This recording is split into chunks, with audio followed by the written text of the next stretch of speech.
বাইরে থেকে জঙ্গিরা ঢুকে যেন রাজ্যে শেল্টার নিতে না পারে। বুধবার প্রশাসনিক বৈঠকে পুলিশকে সতর্ক করেছেন মুখ্যমন্ত্রী মমতা বন্দ্যোপাধ্যায়। মুখ্যমন্ত্রী সতর্কবার্তার পরই শিলিগুড়ির ফুলবাড়ি ও কোচবিহারে চ্যাংরাবান্ধা সীমান্তে পুলিশের নজরদারির ভিন্ন ছবি। গ্রাউন্ড জিরো ঘুরে দেখলো জি 24 ঘন্টা। আমি শুনছি অনেক বাইরের লোক, কেউ আসাম থেকে, কেউ ইধার থেকে, কেউ উধার থেকে, বিভিন্ন লোক বিভিন্ন এলাকায় ঢুকছে। আমি পুলিশকে বলবো, বি অ্যালার্ট। বাইরে থেকে কোনো জঙ্গি যেন কোথাও গিয়ে শেল্টার নিতে না পারে।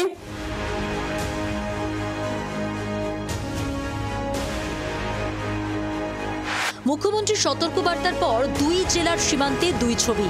কাশ্মীরের পেহেলগাঁওয়ে সন্ত্রাসবাদী হামলা এবং সম্প্রতি একের পর এক পাক গুপ্তচর ধরা পড়ার পর জঙ্গিরা যাতে বাইরে থেকে এসে রাজ্যে শেল্টার নিতে না পারে তার জন্য পুলিশকে সতর্ক করেছেন মুখ্যমন্ত্রী। টহলদারি বাড়ানোর জন্য নির্দেশ দিয়েছেন তিনি। মুখ্যমন্ত্রীর সতর্কবার্তার পর সীমান্তের গ্রাউন্ড জিরোয় জি 24 ঘন্টা।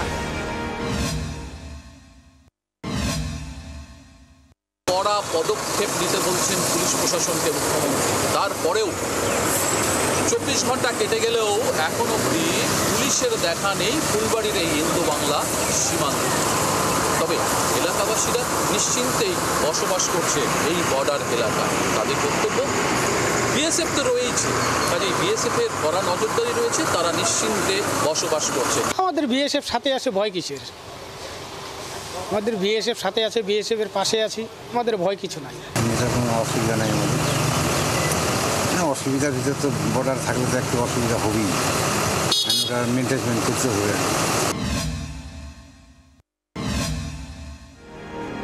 শিলিগুড়ির ফুলবাড়ি সীমান্তের উল্টো ছবি কোচবিহারের চ্যাংরাবান্ধা সীমান্তে। মেদিনীগঞ্জ সহ কুচবিহার জেলার পুলিশ এই চ্যাংরাবান্ধা ইমিগ্রেশন চেকপোস্ট সহ বিভিন্ন এলাকায় টহলদারি চালাচ্ছেন।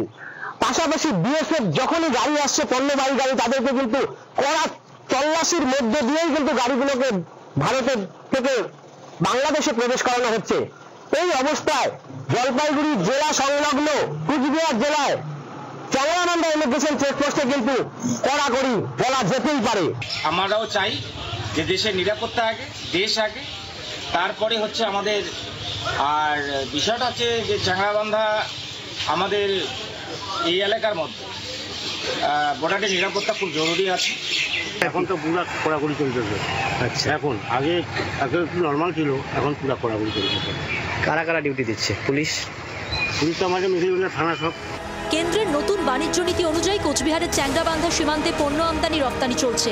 সীমান্তে অনুপ্রবেশ রুখতে কড়া নজরদারি রয়েছে বিএসএফ এর। পাশাপাশি মুখ্যমন্ত্রীর নির্দেশে সক্রিয় পুলিশও। অমিতের সঙ্গে নারায়ণ সিংহ রায় ও প্রদ্যুৎ দাসের রিপোর্ট, জি 24 ঘন্টা। বাংলার আওয়াজ, বাঙালির আবেগ, জি 24 ঘন্টা।